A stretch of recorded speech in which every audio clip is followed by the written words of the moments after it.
저는 처음 결혼할 때 굉장히 노멀한 생각을 갖고 있었어요. 당연히 결혼하면 애를 낳아야 한다고 생각을 했고, 근데 저희가 결혼 후 1년 있다가 아이가 진짜로 생겼어요. 그 아이가 3개월 만에 이제 유산이 돼가지고 그 일을 겪고 나서 약간 임신에 대한 좀 두려움이 좀 생겨가지고 좀 그런 힘든 시간을 보내면서 좀 진지하게 고민을 하기 시작했고. 사실은 이거는 이제 저희 부모님하고 연관이 있는데, 저희 어머니 같은 경우가 제가 초등학교 입학하기 전부터 이제 맞벌이를 하셨는데, 그럼에도 불구하고 어머니는 항상 새벽에 일어나셔서 청소하시고 치우시고 뭐 빨래하시고 빨래하시고, 왜 엄마만 저렇게 살아야 될까? 20대 중후반부터는 이제 아이를 낳지 않고 그 여성이 자기 자신의 삶을 살 수 있도록 하는 게 먼저고, 그 사람이 애를 낳겠다고 결정하고. 주위의 반응이 엄청났어요. 사실 여성이 비출산을 한다는 것이 전 이렇게 대단한 선택인지 몰랐는데, 이것에 대한 파장이 너무 큰 거예요. 부모님은 당연히 말할 것도 없고 되게 별종이라는. 친구들이 아이를 둘, 셋씩 낳고 살면서는 아이 없는 제가 되게 불안정해 보인다라는 얘기도 굉장히 많이 하고, 부부 사이가 불안정해 보인다는 얘기도 많이 하고, 그런 얘기 많이 들으면서 좀 압박을 많이 느꼈던 것 같아요.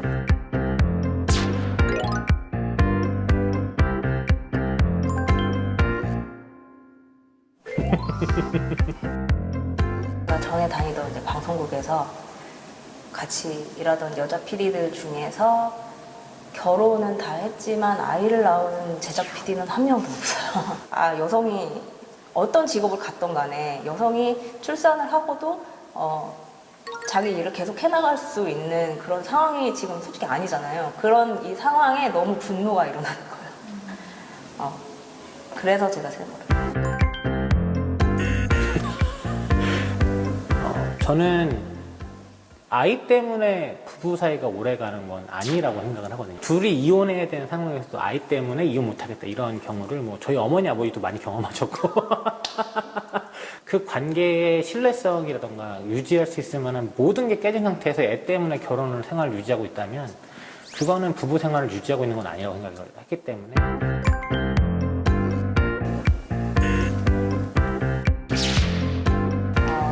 저는 그러니까 옛날부터 아이를 낳아야겠다는 생각을 했을 때 부모님의 그 뒷받침, 부모님의 희생은 당연히 있어야 내가 일을 하면서도 아이를 기를 수 있다라는 생각을 했던 것 같아요. 부모님이 나를 키우는 것도 이렇게 힘드셨는데 그 또 노쇠한 그런 육체에 또 아이까지, 내 손자까지 키운다는 거는 좀 엄청난 에너지 같은 일이잖아요. 그거를 지워드리고 싶지 않았어요. 그래서 내 선택이 이기적이라고 하는 거는 너무 억울하다는 생각이 좀 들고 육아를 하면서도 나의 인생을 내 일과 나의 꿈을 포기하지 않고서 살아갈 수 있도록 하려면 개인들의 노력에 이게 의존돼서는 안 된다고 생각하고. 출생에 대한 고민을 하고 있는 부부들에게는 실제로 그 부부들이 무엇을 고민하기 때문에 애를 낳지 못하는가에 대해서 좀 돌아봐 주셨으면 좋겠어요.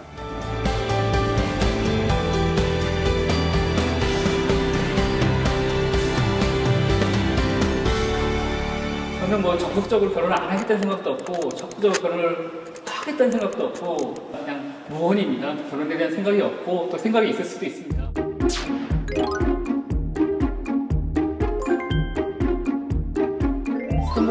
것 같아요. 과거에는 남성들 같은 경우에는 대부분 결혼을 했거든요. 왜 했냐면 그냥 남성이기 때문에 했었습니다. 개인의 문제라기보다는 어떤 시대 큰 흐름이 작용하는 게 있지 않나 싶기도 하고요.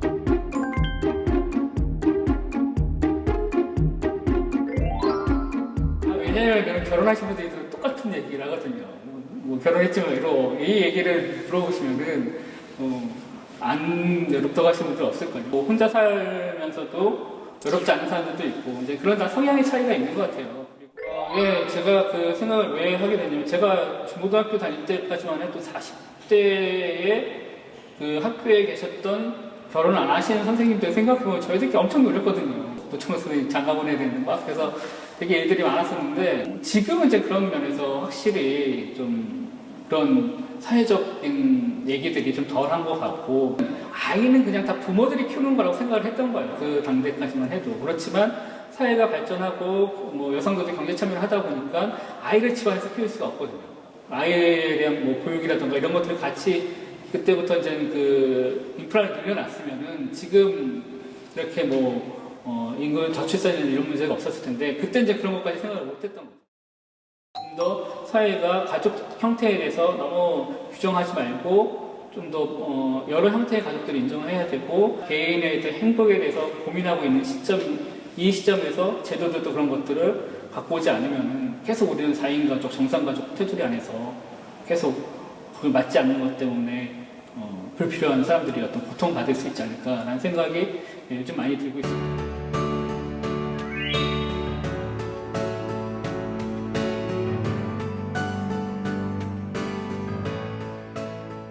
뱃속의 아기가 내 위, 장, 폐, 심장 뭐 할 것 없이 모두 눌러서 당장의 호흡장애로 죽어도 정말 이상할 것 같지가 않은데 회사에서 눈치를 보면서 반차를 내고 병원에 가면 병원에서는 아주 정상이고 임산부라면 누구나 그런 거라고 하는데 인간이 이렇게 속절없이 아픈데 마냥 참아야 하는 게 맞나? 사회에서 겪는 일을 말해도 마찬가지였어요. 그 분홍색 임산부 배지를 가방 앞에 아주 잘 보이도록 달아놓아도 지하철 임산부 배려석에 앉기가 너무 어려웠어요. 임신을 경험한 많은 분들이 공감해주시고 함께 분노하셨어요. 이게 제가 혼자서만 이야기할 때는 너가 유난이다, 너가 너무 예민해서 그런 거다 하는 말을 듣지만 함께 이야기할 때는 서로가 서로의 힘이 되고 드디어 공론이 된다는 것을요. 사회가 그걸 두려워했던 것 같아요. 너나 할 거 없이 결혼한 여성에게 자녀 계획을 묻고 결혼하지 않았더라도 사회가 결혼 정년기라고 상정한 어떤 나이대 여성들에게 스스럼 없이 생식에 대한 이야기를 하는 사회에서 내 몸은 나의 것이고 저출산의 책임을 여성에게 짐지울 것이 아니라 온 사회가 함께 나서서 임신, 출산, 양육의 당사자를 지원해야 한다는 이야기를 끊임없이 해야겠다. 그렇게 생각했습니다. 저는 이 제도의 수혜 대상을 여성으로 한정지어서는 안 됐다는 이야기를 먼저 하고 싶어요. 출산을 하면 출산 휴가 및 육아휴직을 이용할 수 있지만 대부분은 여성이 제도를 이용하게 됩니다. 그렇게 되면 사회는 계속해서 여성을 고용하지 않을 겁니다. 저는 거시적으로 이 사회 전체가 더 나은 삶의 단계로 나아가야 된다고 생각해요. 아기를 낳은 이후에는 사회가 확실히 책임진다고 보장하는 단계에서부터 저는 시작해야 된다고 생각해요.